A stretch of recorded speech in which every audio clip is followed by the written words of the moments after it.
Oi, tudo bem? Vou voltar a falar de processo civil nesse vídeo, tá? Aproveitando aulas que eu dei essa semana sobre a matéria. Eu gostaria de falar sobre elementos da ação ou elementos da causa, conexão, continência e os efeitos na fixação de competência. Bom, vamos lá. Para quem não domina o assunto, tá? Elementos da causa ou elementos da ação são os elementos que permitem identificar a matéria, a causa, a controvérsia que é posta em julgamento. Esses elementos são três: partes, pedido ou pedidos e causa de pedir. Partes são as pessoas que controvertem na relação processual, o autor e o réu, basicamente. Terceiro, que de alguma forma intervenha na relação processual, também acaba se tornando parte.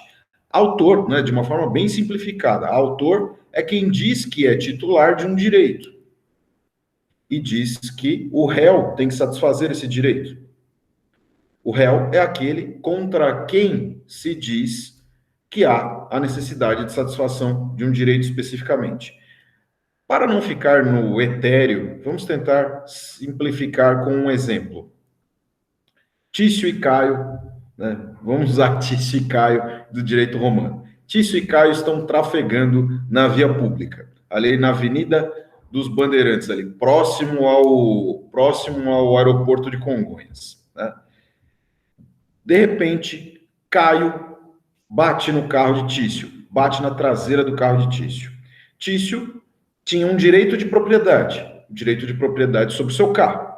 E esse direito de propriedade foi lesado de alguma forma, porque o carro, a coisa foi danificada pela batida de automóvel. Quem danificou, em tese, foi Caio.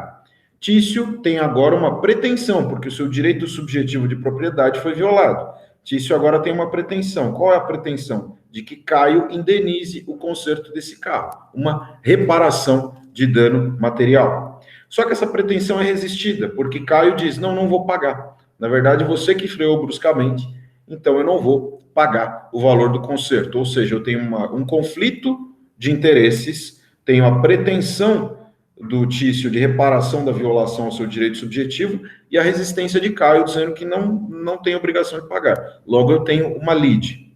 Essa lide é um fenômeno que antecede o processo, como já vimos em vídeos anteriores. Como Tício não pode simplesmente pegar o Caio, chacoalhar para ver se cai dinheiro, para pegar esse dinheiro e pagar o conserto do carro, ele precisa exercer o direito de ação. Direito de ação, basicamente, como eu disse em vídeos anteriores, é aquele direito que o particular tem de exigir a tutela jurisdicional do Estado. Então, já que Tício não pode ele mesmo obrigar na marra Caio a pagar o seu conserto, o conserto do carro, Tício vai até o Poder Judiciário, ajuiza a demanda e diz: Poder Judiciário, tutele o meu direito. Eu, Tício, me declaro titular de um direito que tem que ser satisfeito pelo Caio. Então, o autor, Tício, réu, Caio. Qual é o pedido no caso? O pedido é: pague a indenização por danos materiais relativas ao conserto do carro. E aí, Tício faz da forma mais singela possível. Junta 3 orçamentos de 3 oficinas diferentes do conserto do carro. Um dá 1.000, outro dá 1.500, outro dá 2.000. Então, a média é 1.500. O que ele pede é só uma indenização de R$ 1.500 para conserto do carro. Ponto. Esse é o pedido. Então, eu já identifiquei quais são as partes. Autor, Tício. Réu, Caio. Já identifiquei qual é o pedido. Indenização por danos materiais relativos ao conserto do carro. E falta identificar qual é a causa de pedir. O que é a causa de pedir? A causa de pedir é a justificativa para o pedido. Qual é a causa de pedir aqui no caso? E a causa de pedir tem a parte fática e tem a parte jurídica. Tem dos fatos e tem do direito. Causa de pedir fática, os fatos, chamada também de causa de pedir próxima. O que Tício vai dizer? Estava trafegando em velocidade normal pela Avenida dos Bandeirantes, quando de repente meu carro foi abalroado numa colisão traseira pelo carro do réu, Caio, que trafegava acima da velocidade permitida. Fez um movimento imprudente na via, não freou quando deveria ter freado e bateu na traseira do meu carro. Essa é a narrativa de fato. Essa é a causa de pedir próxima. E a causa de pedir remota? A narrativa de direito. Bom, tem uma previsão no Código Civil dizendo que quem lesar o direito de outrem é obrigado a reparar. Está lá no artigo 927. Então, se o Caio lesou o meu direito de propriedade, é obrigado a me indenizar, a reparar, a consertar o meu carro, a pagar o conserto do meu carro.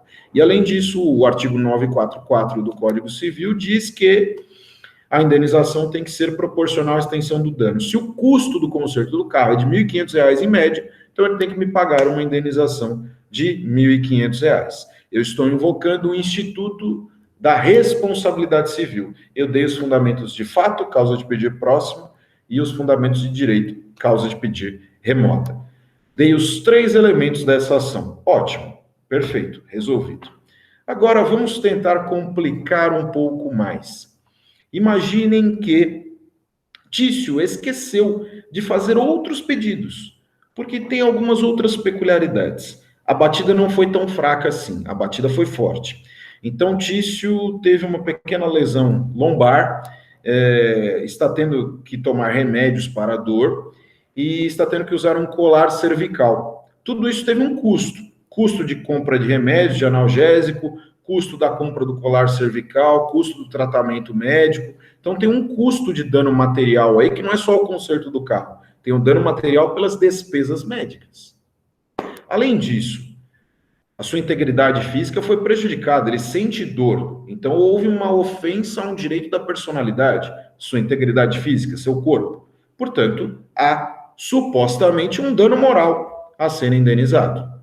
Então, nós temos o dano material do carro, que já foi pedido, dano material das despesas médicas, de tratamento, de compra de remédio, colar cervical, e o dano moral pela dor que lhe aflige, pela violação à sua integridade física. E, além disso, tem um outro dano material também, a título do que a gente chama de lucros cessantes. Por quê? Porque Tício era motorista de Uber, e Tício precisa desse carro como uma sua ferramenta de trabalho. E para consertar esse carro vai ficar parado 1 semana para arrumar, ou seja, Tício vai perder 1 semana de seu rendimento básico como motorista de Uber. Esses pedidos ele esqueceu de fazer, só que ele já não pode mais fazer esses pedidos, porque ele já apresentou a sua petição inicial e Caio já foi citado e já até apresentou a sua contestação naquele primeiro processo. Aquele primeiro processo não foi julgado, só que ele já não pode mais acrescer novos pedidos, não pode somar novos pedidos. Pode, então, ajuizar uma outra demanda? Pode. Então, ele ajuiza uma outra demanda contra Caio. Vamos fazer a mesma análise dos elementos da causa? Quais são as partes? Quem está pedindo? Quem é o autor? Tício. Quem é o réu? Contra quem se pede? Caio. Então, as partes são as mesmas. Tício contra Caio. Ótimo. Causa de pedir. Qual é a causa de pedir próxima? Quais são os fatos? Mesmos fatos. Trafegando na Avenida dos Bandeirantes, quando de repente sofreu a colisão traseira no seu carro pelo carro do Caio, que supostamente estava em alta velocidade e foi imprudente. Além disso, pelas regras do Código Civil e pelo Instituto da Responsabilidade Civil, quem causa dano é obrigado a reparar esse dano. Ponto. Então, eu tenho a mesma causa de pedir próxima e a mesma causa de pedir remota. E os pedidos? O que Tício vai pedir aí no caso? Tício repete nessa segunda causa, nessa segunda demanda, o pedido de indenização do conserto do carro, R$ 1.500 de novo. Além disso, ele pede a indenização das despesas de tratamento médico, colar cervical, remédio e tudo mais. Pede a indenização de danos morais. E pede a indenização de lucros cessantes da 1 semana que ele vai ficar sem trabalhar como motorista de Uber. Perceberam que as causas são parecidas e o que acontece é que o pedido desse segundo processo é mais amplo que o pedido do primeiro processo? Perceberam isso? Estamos aqui com o fenômeno da continência, que está previsto ali no artigo 56 do Código de Processo Civil. A continência se dá quando nós temos ampla identidade de partes, são as mesmas partes, identidade também de causa de pedir, é a mesma narração de fato, são os mesmos fundamentos de direito. Só que o pedido de uma é mais amplo e engloba o pedido da outra. Imaginem a figurinha, eu brinquei com alguns alunos em aula sobre isso, imaginem a figurinha do Pac-Man, né? Aquele jogo que revela a idade de quem está fazendo esse vídeo, né? Pac-Man é aquele bonequinho lá que vai e come os pontinhos. Então, o Pac-Man, no caso, é a ação que tem mais pedidos. E que, inclusive, tem o mesmo pedido que já foi deduzido na primeira ação. E a primeira ação é o pontinho. Então, o Pac-Man vai e engole o pontinho. A segunda ação, a segunda causa, melhor dizendo, é mais ampla que a primeira. E o que acontece nesse caso? Para que eu estou falando desse Instituto da Continência? O juiz que primeiro conheceu de uma causa fica prevento, é obrigado a julgar a segunda causa. Ocorre o Instituto da Prevenção. Vamos tentar esclarecer isso de uma forma mais tranquila. De acordo com o Código de Processo Civil, no artigo 53, inciso 5º, como se fixa a competência territorial? Qual juiz que vai julgar, de acordo com as regras geográficas de competência territorial, um caso de acidente de trânsito? Das duas, uma. Ou é levado em conta o foro de domicílio do autor da ação, no caso Tício, ou o foro do local do fato. Qual foi o local do fato? Avenida dos Bandeirantes, município de São Paulo. Onde morava Tício? São Bernardo do Campo. Então, das duas, uma. Ou Tício poderia ajuizar em São Bernardo ou em São Paulo. Para essa primeira demanda, Tício ajuizou no município de São Paulo. Tranquilo. Ele poderia fazer isso. Para a segunda demanda, como o código diz que ele pode escolher o município de domicílio dele, ele ajuizou em São Bernardo do Campo. Mas o que acontece? Quem despachou primeiro foi o juiz de São Paulo, quando conheceu daquele primeiro processo. Marcou audiência, já marcou o momento para ouvir depoimentos, já mandou citar o réu, já recebeu a contestação, já fixou quais provas serão produzidas. Então, o juiz de São Paulo já atuou na causa.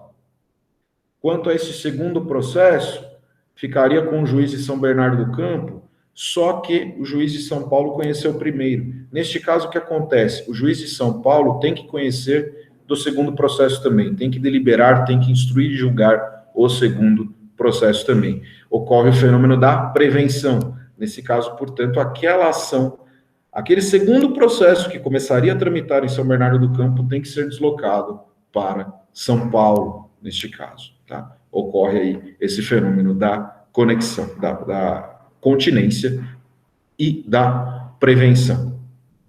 Tá? Ok, muito que bem. Expliquei continência e falei de prevenção e falei da necessidade de que o juiz que conheceu da primeira causa conheça da segunda. Por que o código obriga a conhecer da segunda causa? Por que ocorre essa prevenção? Para evitar decisões conflitantes.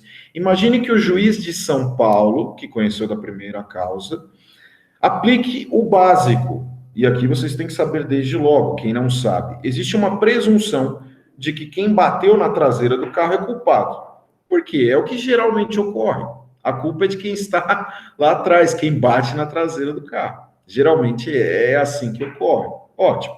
Então o juiz de São Paulo julgou com base nessa prevenção, nessa presunção, melhor dizendo. Imaginem que o juiz de São Paulo não conheceu do segundo processo. O segundo processo ficou lá com o juiz de São Bernardo do Campo mesmo. Aí o juiz de São Bernardo do Campo, analisando as provas, leva em consideração o seguinte: olha, na verdade o Caio tem razão. Embora ordinariamente presuma-se a culpa de quem bate atrás, nesse caso aqui o Tício freou bruscamente na via. Não deu tempo do Caio fazer nada. Então, a culpa do acidente é do Tício, não do Caio. Ou seja, absolvo completamente o Caio, julgo improcedentes todos os pedidos. É o mesmo fato em uma ação Tício ganha, em outra ação Tício perde. Faz sentido? Não. É incongruente, certo? Princípio da isonomia aqui.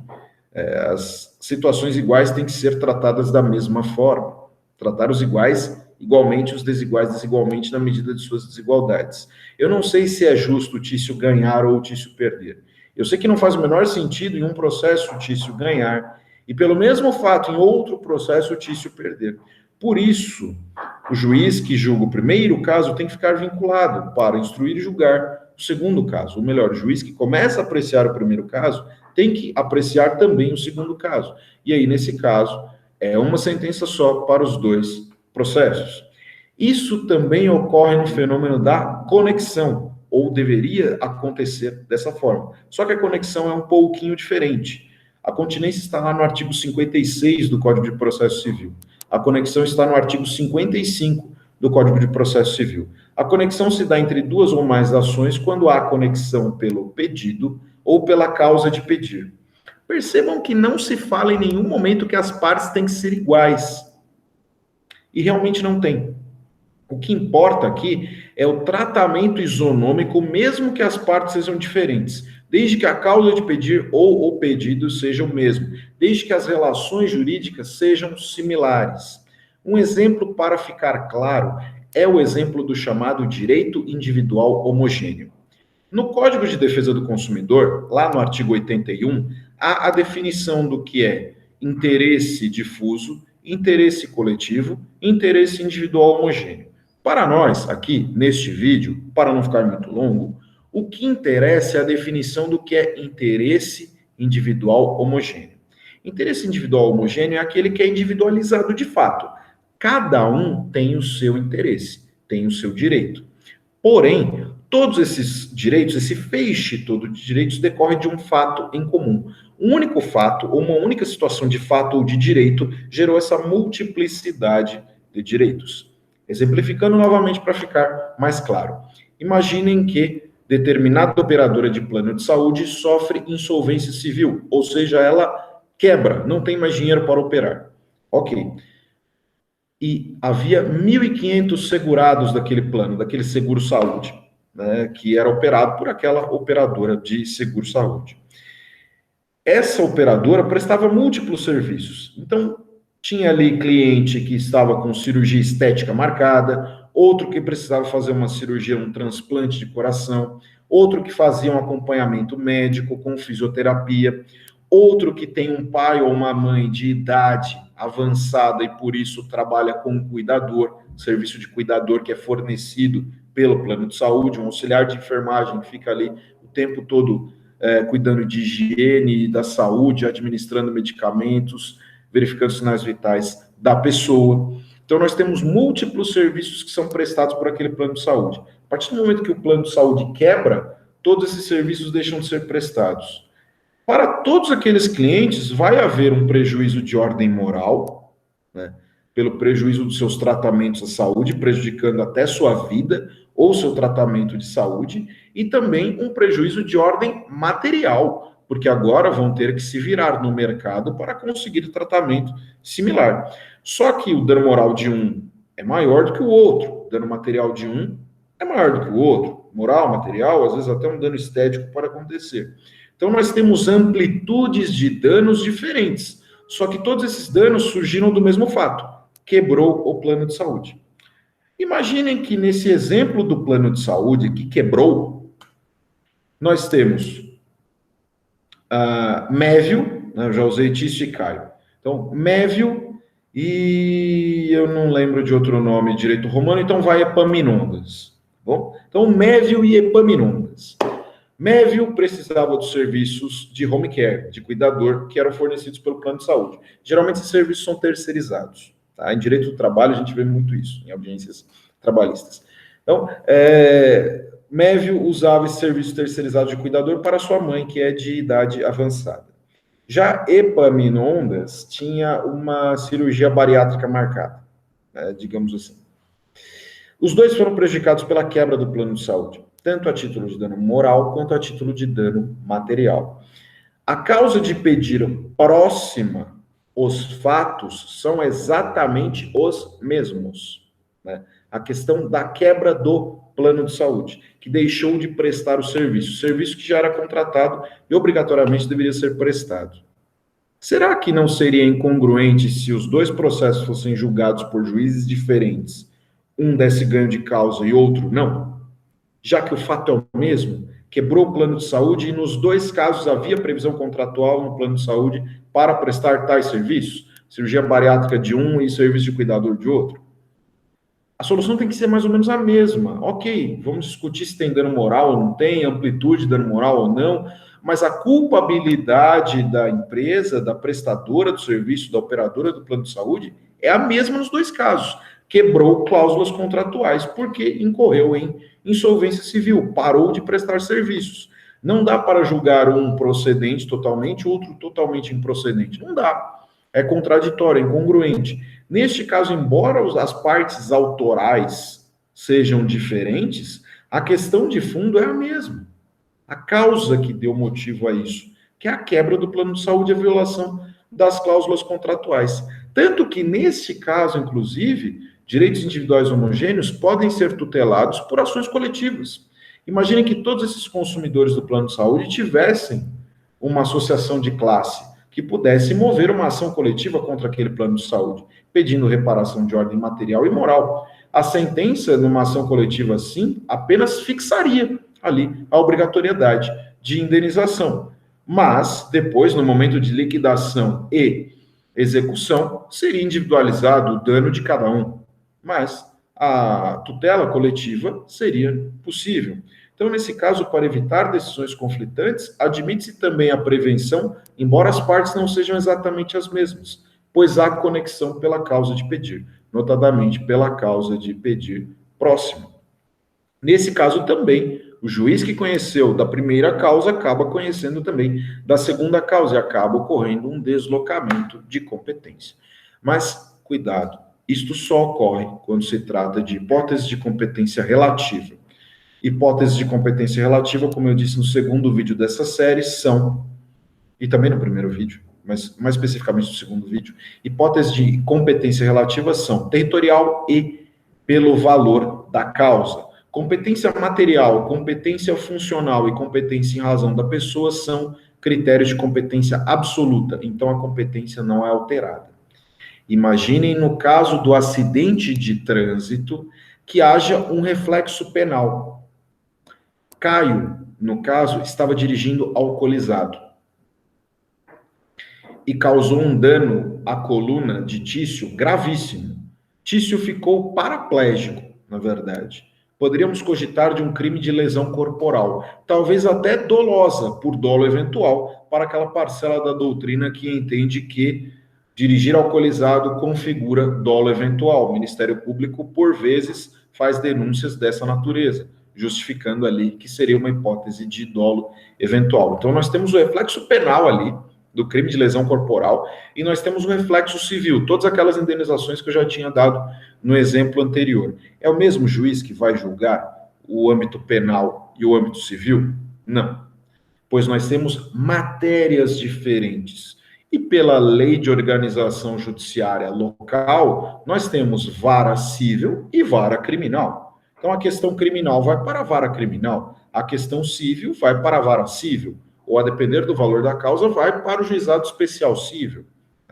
Então, são situações diferentes. Quando eu tenho critério de competência absoluta, não há esse instituto da prevenção pela conexão ou continência. Não é deslocado o segundo processo para onde está o primeiro processo, porque eu não consigo reunir por causa de critérios diferentes de competência aqui. E aqui eu tenho critério de competência material. O juiz criminal, o juiz da vara criminal, não pode conhecer da matéria civil. E o juiz da vara civil ou do juizado especial civil não pode conhecer da matéria criminal. É diferente isso.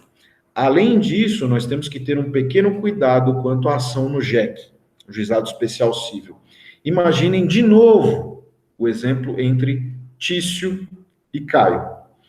Na primeira ação, Tício moveu no JEC de São Paulo, porque ele só estava pedindo a indenização do conserto do carro. Né? R$ 1.500. Na segunda ação, ele pediu todas aquelas outras indenizações, somando o valor da causa dos R$60 mil. R$60 mil suplanta o limite do JEC estadual, que é de 40 salários mínimos. Não dá para invocar o Instituto da Prevenção e pegar esse segundo processo e jogar para o JEC, porque ultrapassa o valor da causa. Não seria possível. Se fosse o inverso, o contrário, o primeiro processo começou em uma vara comum e o segundo no JEC, seria possível atrair o segundo processo para cá, porque não há essa discussão de valor da causa. E nós estamos falando de um critério de competência relativa. Só que, embora o valor da causa seja um critério de competência relativa, deve ser observado o valor da causa limite para ajuizar demandas no JEC. Inclusive, as leis que tratam dos juizados especiais deixam claríssimo que, em caso de ajuizamento de demanda no juizado especial com valor da causa superior ao limite legal, não ocorrerá nem a remessa dos autos para a vara comum. O processo simplesmente será extinto, sem resolução do mérito, e a parte terá que repropor a demanda perante o foro competente. Tá? Basicamente eram essas as considerações do vídeo de hoje. Muito obrigado e até a próxima. Quanto ao canal do YouTube, esse vídeo vai tanto para o canal do YouTube quanto para o canal do IGTV. Peço, se gostarem do conteúdo desse vídeo, se gostarem do conteúdo de outros vídeos, curtam, assinem o canal, compartilhem, divulguem o canal. O canal ainda está no comecinho, mas aos poucos a gente vai evoluindo, né? Então, muito obrigado a todos e a todas. Até a próxima.